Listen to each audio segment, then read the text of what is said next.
साथियों हम देख सकते हैं कि Kerala school of mathematics and astronomy किसी भी यूरोपियन यूनिवर्सिटी से कई सौ सालों आगे था। ऐसे अगर आप जयेश देव जी की युक्ति भाषा को और पढ़ेंगे तो वहां पर आपको बाइनोमियल एक्सपेंशन भी देखने को मिल जाएगा। अब बाइनोमियल एक्सपेंशन क्या होता है, जैसे आपने a प्लस बी का होल स्क्वायर पढ़ा होगा उसका फॉर्मूला, या फिर a प्लस बी का होल क्यूब पढ़ा होगा। ऐसे अगर हम a प्लस बी की पावर्स को बढ़ाते जाएं 10, 20, 30, 40, 50 तो कितने फॉर्मूले आप याद करेंगे। तो उसका एक बेसिक फॉर्मूला हमें युक्ति भाषा में मिल जाता है जो आज बाइनोमियल एक्सपेंशन से जाना जाता है, जहां पर आप जितनी चाहे उतनी पावर्स रख सकते हैं और उसका फॉर्मूला बना सकते हैं। इसी के साथ साथ युक्ति भाषा में एक और सीरीज देखने को मिलती है जहां पर आप नेचुरल नंबर्स जो हैं 1 से लेकर अनंत तक, तो जितने भी नेचुरल नंबर्स हैं अगर उनकी एक फिक्स पावर को हमें जोड़ना हो, जैसे मान लीजिए पावर हम 2 ले लिए तो 1 की पावर 2, 2 की पावर 2, ऐसे अगर हम जोड़ते चले जाएं तो कितना होगा, ये सीरीज उसको कैलकुलेट करके आपको दे देगी। तो साथियों ऐसी बहुत ढेर सारी सीरीज पर, मैथमेटिकल टूल्स पर Kerala school of mathematics and astronomy ने काम किया था, जो ज्ञान बाद में यूरोप पहुंचा और उस पर यूरोप का ठप्पा लग गया। अब आइए समझते हैं कि यूरोप में आखिर ये ज्ञान पहुंचा कैसे।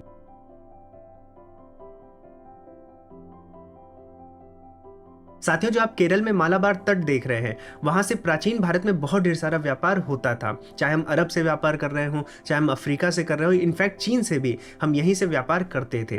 और आप देखिए बाद में 1498 में वास्को डिगामा भी एक भारतीय व्यापारी की मदद से इस तट पर पहुंचा था। और ये वो समय था जब Kerala school of mathematics and astronomy अपनी रिसर्चेज में पीक पर था। अब साथियों मैथमेटिक्स और एस्ट्रोनॉमी की जरूरत किसको नहीं थी, हम तो अपने यहाँ यूज कर ही रहे थे, लेकिन यूरोप में उस समय एक ट्रेंड चला था समुद्री मार्गों को खोजने का, नए नए देशों को खोजने का। और उस समय जो समुद्री नाविक होते थे, जो एडवेंचरर्स थे, जो सेलर्स थे, उनको एग्जैक्ट नेविगेशन के लिए इस तरह के टूल्स की आवश्यकता थी, मैथमेटिकल टूल्स की, एस्ट्रोनॉमिकल टूल्स की, क्योंकि जो सिलेस्टियल नेविगेशन होते हैं, जो हम तारों को देखकर करते हैं, उनके लिए ये मैथमेटिकल टूल्स बहुत ज्यादा कारगर साबित होते हैं। तो ये भी एक बहुत बड़ा मोटिवेशन था कि भारतीय गुरुकुलों में एस्ट्रोनॉमी को लेकर, मैथमेटिक्स को लेकर क्या पढ़ाया जा रहा है वो समझा जाए। और इसके अलावा एक मोटिवेशन और भी थी, उस समय यूरोप में जूलियन कैलेंडर जो था वो ऑब्सोलीट हो चुका था, उसको चेंज करने की यूरोप को बहुत ज्यादा जरूरत पड़ रही थी। तो इसलिए वो अलग अलग टेक्निक्स को जो दूसरे देशों में पाई जाती है उसको वो एक्सप्लोर करना चाहते थे। और अगर आप यूनिवर्सिटी ऑफ मैनचेस्टर के एक आर्टिकल को देखें तो वहां पर यह संभावना व्यक्त की गई है कि पोप ग्रेगरी द थर्ड ने, जिन्होंने जूलियन कैलेंडर को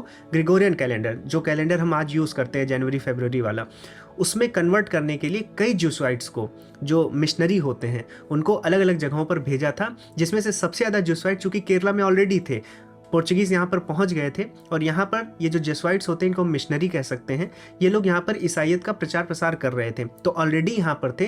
तो उनको इस तरह का संदेश पहुंचाया गया कि अगर एग्जिस्टिंग लोकल बॉडी में कोई एस्ट्रोनॉमी को लेकर, कैलेंडर्स को लेकर अगर कोई सिस्टम है तो उसको समझा जाए और उससे अपने कैलेंडर को और भी एक्यूरेट बनाया जाए। तो ये सब रीजन है जिनके कारण से भारत का ये ज्ञान केरल के माध्यम से यूरोप पहुंचा रहा होगा। अब ये संभावनाएं भी हो सकती हैं, लेकिन इस बात से जितनी भी चीजें मैंने वीडियो में बताई हैं उससे हम ये नहीं इनकार कर सकते कि भारत यूरोप से बहुत आगे था एस्ट्रोनॉमी और मैथमेटिक्स में। और मैंने जितना इस वीडियो में बताया है वो 1% भी नहीं है, क्योंकि हमें जितना भी केरला स्कूल ऑफ मैथमेटिक्स और एस्ट्रोनॉमी के बारे में पता चला है वो 1% ही है। 99% अभी हमसे अछूता है, हमें उस पर रिसर्च करनी पड़ेगी। क्योंकि जैसे मैंने आपको बताया कि 4 पुस्तकें मुख्य हैं, तंत्र संग्रह,